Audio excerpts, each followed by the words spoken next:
Coming this afternoon to see Consul Yaremenko, Consul General of the Ukraine. Just Ukraine, without the... Just Ukraine, sorry. Faux pas right off the bat there. Anyways, he was born September 25th, 1971 in Kiev. Graduated Kiev State University, is this correct? With a degree in philology? And then went on to hold various posts in the Ukrainian Foreign Ministry.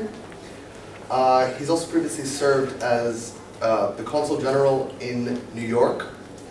And notably, he was protocol chief for the Prime Minister, the Ukrainian Prime Minister, from 2004 until 2006, after which time he took up his post here in Edinburgh.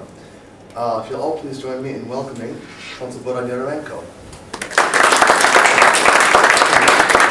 With your permission, I'll be answering the question and making my short brief introduction while sitting. So I just stood up just to say hello and to take off my jacket, because I have some doubts that you will remember me as the smartest speaker of your forum, but as the most flexible, probably I have some chances to be. So, dear friends, quite honestly, it's a very difficult issue for me to discuss and to talk about for a number of reasons. So it is, basically the first steps that Ukraine made on the way of its EU integration has been done back in the 1991, and it was quite obvious. It was a protocol, a formal step, but EU has formally recognized Ukraine as an independent country. So 2 years later, our parliament has adopted a special resolution on the priorities of the foreign policy, stating that European integration is the strategic priority or aim of Ukrainian foreign policy, so on, so on, so on, so on, so on. So I just tried to print off the internet some of the documents covering from Ukrainian perspective, and I'm speaking about the legal documents, the laws, the resolutions of the parliament, the decrees of the presidents, the resolutions of the government. So, and after some 60 pages, I decided that no, my toner will be exhausted soon, and I would rather stop doing this. It's a quite complicated issue from the point of view of history. It's a complicated issue from the point of view of the negotiation process, and to speak, to dwell in a professional manner on this issue, you must be a part of this negotiation process to understand all the under-carpet fights, all the situations, all the principles, the ideology of the negotiation process. Also, it's quite a complicated issue from the point of view of the public opinion in Ukraine. So no matter what kind of dimension of this issue we'll be talking about, it is a quite long story, very complicated and uneasy to dwell on, especially for someone representing the government. Because just a few hours ago, my minister, speaking to, or during the conference, and it's happened really today, just a few hours ago, he was delivering his speech on some conference, New Ukraine in the New Europe, and he said the very clear, or he provided the participants with a very clear message. We are not neighbors, we are an integral part of Europe. We see our future not as neighbors, but as the Europeans. So for a diplomat, someone who is representing the government, there is nothing else to talk about. It is the Ukrainian perspective. So again, this introduction, I make it just for a few reasons. First of all, to explain to you that no matter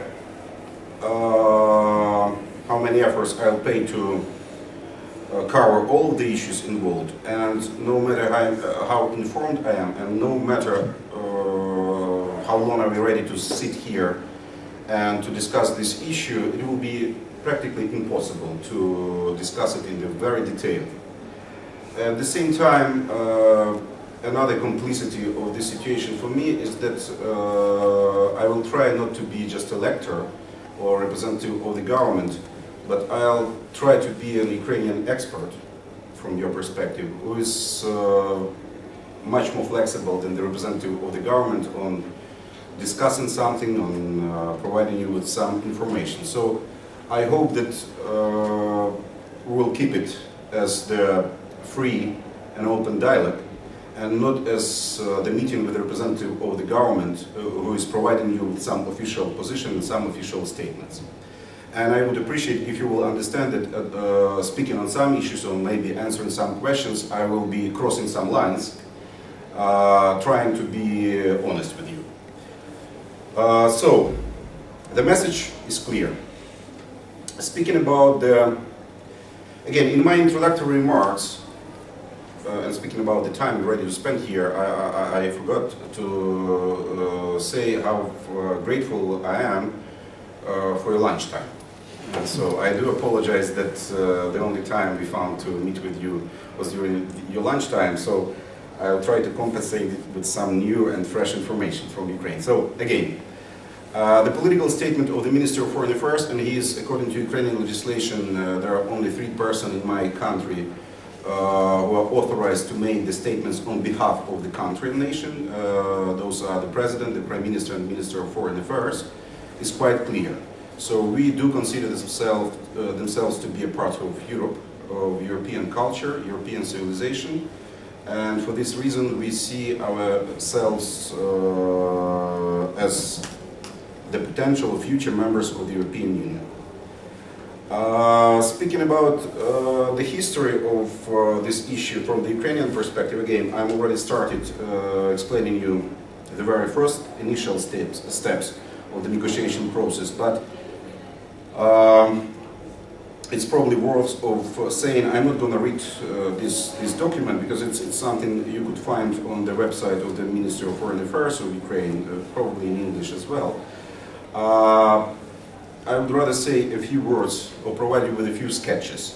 What is the current status of negotiations or cooperation is, and what is the public opinion of Ukrainians on their EU membership.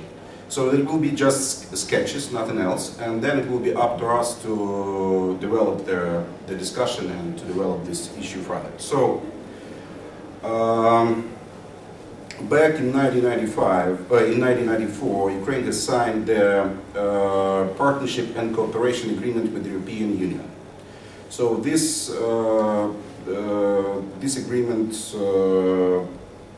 set up 7 priorities for cooperation between Ukraine and the European Union. And those are energy, trade and investment, justice and internal affairs, adaptation of Ukrainian legislation, the environment, transportation or transport infrastructure, transborder cooperation, and cooperation in the sphere of science, space and technology. So, is there anything else we could add? Probably cultural cooperation, yes. So it's not it wasn't a priority according to the previous agreement, which already exhausted, and we are engaged with the EU over the negotiation, trying to negotiate a new so-called enhanced cooperation agreement, which will not be setting up the priorities for cooperation, but also will provide us with some perspectives of establishing the free trade zone and between Ukraine and the European Union, as well as making us closer to the status of the country applying for membership or conducting negotiations over their accession terms. So, again, according to the existing agreement, just last year, there were 80 meetings, negotiations and consultations of the different kinds conducted between Ukraine and European Unions, and this includes the annual summit, the meeting of the so-called Council of the Cooperation chaired from the Ukrainian side by Prime Minister, the meetings of their existing within this treaty 3 committees and the number of subcommittees as well as different expert negotiations and consultations. So